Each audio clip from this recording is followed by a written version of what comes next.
Hey everyone, it's Karen. Welcome back to the Wet Hair Chronicles. I'm in the basement where the 90s couch lives, and it's quite clear I still have my morning voice, so...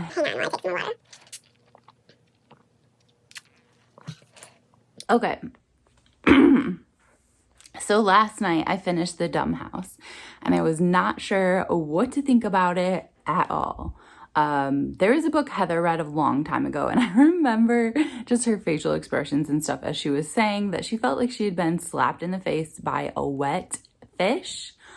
I felt similarly, but then when I slept on it, I realized I love this book. So this book basically follows a guy over the course of his life from his childhood up until the completion of his experiment. And you start at the very beginning knowing what happens, kind of in like A Secret History, whatever that Donna Tartt book is. It's kind of like that, where you know the end and then you have to figure out how you got there. So let me start just by reading the beginning for you. This is written by a guy who I think started as a poet, and I think like he's more of a poet than a novelist or a writer in any other sense. And so the writing is just absolutely beautiful. No one would say it was my choice to kill the twins, any more than it was my decision to bring them into the world.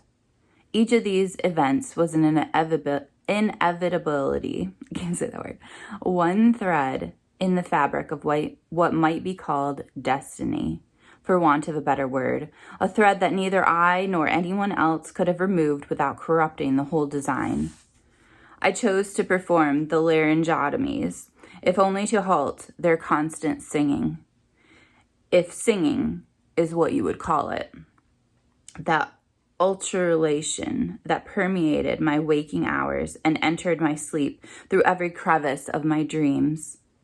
At the time, though, I would have said it was a logical act, another step in the research that I had begun almost 4 years before. The single most important experiment that a human being can perform, to find the locus of the soul, the one gift that sets us apart from the animals, to find it. First by an act of deprivation, and then later by a logical and necessary destruction. It surprised me how easily it was to operate on these two half-realized beings. They existed in a different world, the world of laboratory rats, or the shifting, functionless space of the truly autistic. So, you know at that point that he has basically cut the vocal cords out of one or both of the twins, and that he has murdered them. And then the story goes on from there. So you hear about his messed up childhood, you hear about his obsession with his mom, and basically she used to tell him the story, which I think is true, but I still need to research, about basically like this place where newborns were taken and they were raised by people who were deaf and who did not speak, and just to see like, would language develop naturally, or is it something that's learned and it wouldn't develop at all? And if it developed naturally, then like what is the original language? Like which language rises to the surface as being like the language of humankind? So his mom used to tell him that story, which I'm pretty sure is true, and he just became obsessed with it. And like the author is a poet, so language is like just pervasive throughout this book, to like just beautiful language, and we're just like surrounded by it as the author is telling the story. And then the main character is just obsessed with language as well, and with the soul, and with all sorts of other things that are kind of connected to language. His mom is also pervasive throughout the story. So she dies when he's like, it sounds like he's a kid when she dies. She dies very early in the story, but she's like always there. Like she's in his thoughts and in his mind, kind of in the way the mom is in Psycho, only she's not physically there. Sorry for if you haven't seen Psycho, but anyway, she's just like pervasive in his thoughts, and everything he does, it's not like because of her, but it's like in collaboration or in communication with her. Like, it's just really weird. So the book is, there's no chapters, which again, like, kind of just gives you this feeling of being sucked into language without an escape.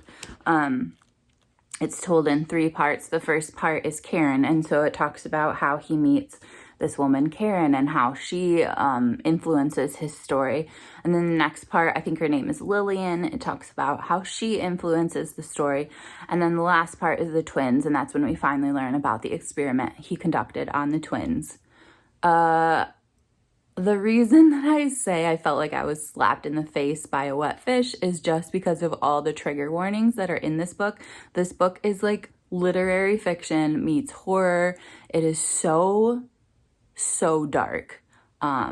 There is stuff with animals, which is a huge trigger for a lot of people, especially if you're like vegan or vegetarian or just an animal lover in general. I don't even know if you need to be vegan or vegetarian to hate animals being mistreated, but I will say that it was slightly easier. I did skim through those parts. There was a few of them, but it was slightly easier to read because it was not a malicious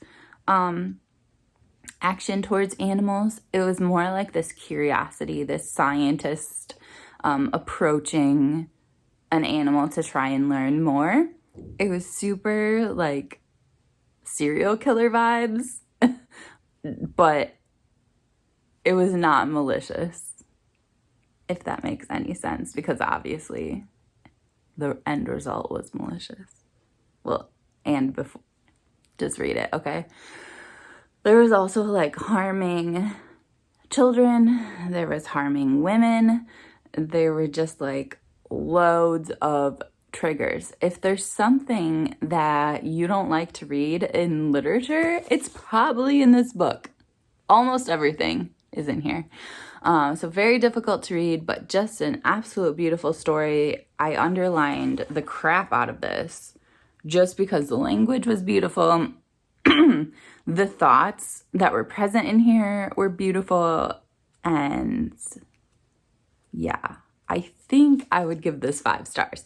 Now, who would I recommend it to? Nobody. I'm not confident enough in this to recommend it to anybody. Like, my initial thought was Heather, and I know she reads horror, but there's just like loads of triggers, and so like maybe she would love it, but I'm not confident in recommending it to anybody because of all the triggers. This is dark as crap. This is probably the darkest book I've ever read. Anyway, I'm gonna get on with my day. I will see you later. Hopefully not from the basement. Yeah, bye guys. Okay, just kidding. I'm back from the basement. I want to show you what I'm reading next, which is VOXER shorts, because I need to recover. I'm reading The Curse of the Blue Figurine by John Bellairs. I've not started it yet. I'm going to take my mom's dog on a walk and then I'll start it. But this is what's up next for today, day 3 of Shorty September. I have chocolate on my lip, I think. Or just a dent. So I think I might have mentioned this in another vlog, but my mom broke her foot, which is not good because she's like the only person in her house that can take care of her dog. So she has been hiring dog walkers, but of course they only walk like 30 minutes or so. And this dog is used to like an hour and a half, like multiple times a day. So I'm gonna take her for a walk this morning. So actually, to be more specific, my mom broke her foot when we were on vacation, our East Coast trip. We were in Pennsylvania and I was pumping gas and her car is really big, so I couldn't see like around it. But I gave her her card back and she was going in to like use the restroom and probably buy a Diet Coke, and she was like putting her card away and not looking, and the like sidewalk or whatever was uneven, so she like fell, and like I didn't even notice anything because her car was so big. And so she's like, I fell and you didn't even see me.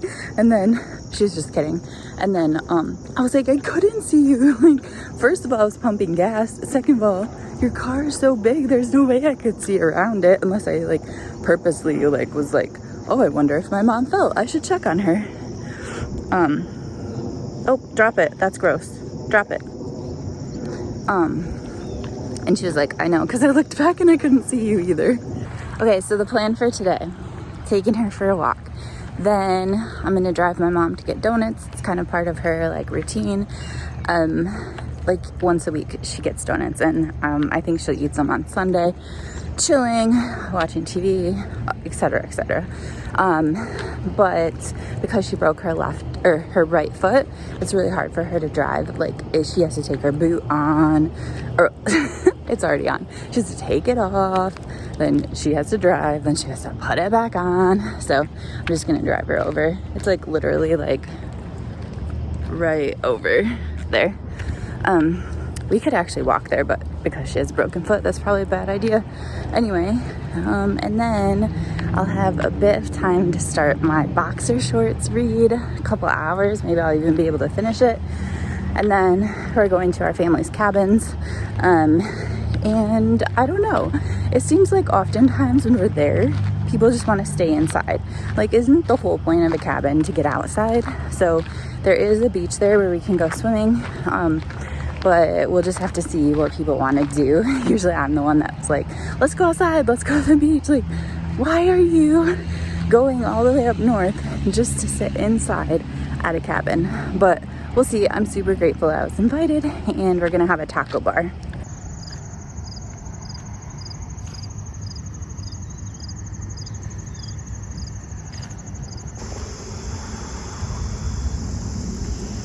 Oh my gosh, is that tree already starting to turn colors? So my next trip is that my friend from Wisconsin and I are going to meet in the UP. So like she's gonna go up north through Wisconsin, I'll go up north through Michigan, and we'll meet in the UP, which is still Michigan, but it's really far away. I think it's probably 6 or 7 hours. I don't know, I would have to look. Anyway, I'm thinking I might miss the fall colors, because I was thinking, how amazing would it be to go to Munising in the fall? But I think we might be going there too late in October, where maybe the leaves will be gone. I don't really know. But it'll still be beautiful. There's waterfalls and such. Hey, Emmy.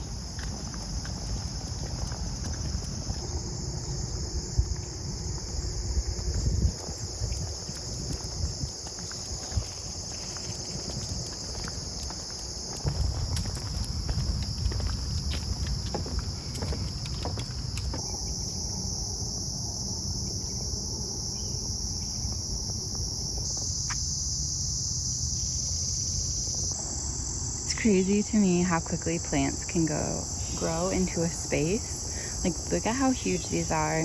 This is exactly where I was charged by a muskrat. So like, you could see water there before, and now it's just like these massive plants.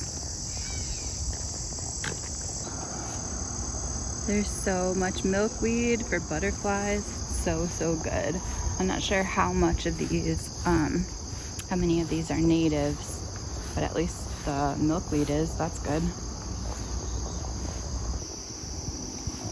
I wonder what these are. They're beautiful regardless of what they are.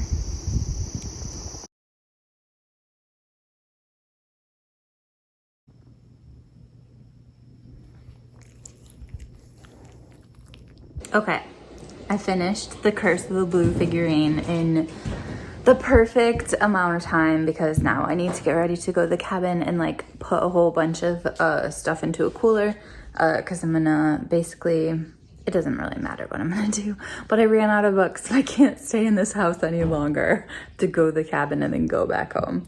Anyway, this book is really good. It talks about this kid Johnny. It's apparently the first of the books that talks about Johnny, because John Billers has a few characters. But basically, one of the things I like about this book is John Billers grew up in Marshall, Michigan, which is where my grandparents used to live before they passed away. And then he moved to the East Coast later on in his life. I'm not exactly sure how old he was when he moved, but I love the East Coast, and I love, well, I don't love Marshall, Michigan, actually, but I love Michigan. Anyway, this talks about Johnny, who has a lot in common with the author. He's Catholic, he's brainy and likes to read, all this sort of stuff. He is currently living with his grandma and grandpa because his dad just went to fight the Korean War and his mom recently passed away from cancer. So he's with his grandma and grandpa. They become friends with this professor, and well, the grandma doesn't like the professor, but the grandpa is friends with him, and in turn Johnny becomes friends with the professor and spends a lot of time with him, which is kind of cool and something we would not allow these days. Anyway, the professor, who studies anthropology but focuses on medieval sort of situations, tells Johnny all these stories, which he probably shouldn't have told him just because it gets Johnny like freaked out and like really obsessed with the thing that he tells him, which is basically that this church that Johnny goes to church at and school there used to have this priest there that was like basically not well liked by anybody and almost like evil. And basically something happened, and all of a sudden like the people that the priest didn't like all of a sudden just would up and die. Like it happened a couple times, and then the priest himself just disappeared. And then I think somewhere hidden in the church is supposed to be this thing that the priest got from the devil. Well, Johnny just up and goes to the church and ends up finding this book, and the inside of the book is hollowed out, and inside is this like figurine, which he thinks is from ancient Egypt and blah, blah, blah.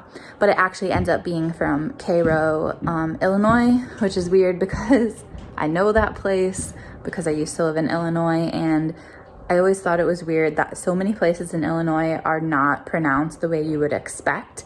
So you would expect this town to be pronounced Cairo, and it's Cairo.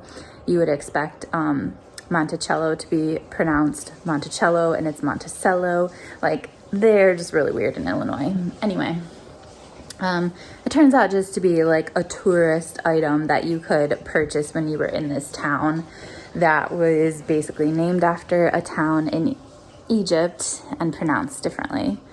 But then all this weird stuff starts to happen, and I'll kind of leave it at that because I don't want to go into more detail and ruin it for anybody who wants to read it. But basically, I love a good John Bellairs book. I could read anything he's written and just absolutely love it. Like, this is one I will probably keep on my shelf at home just because I think these could go out of print.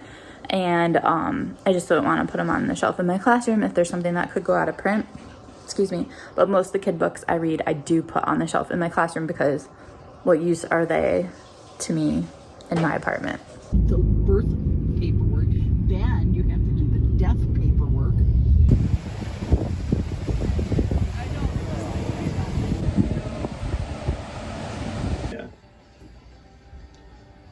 Well, no, but yeah. Well, all these pictures. Yeah, this whole thing's just got.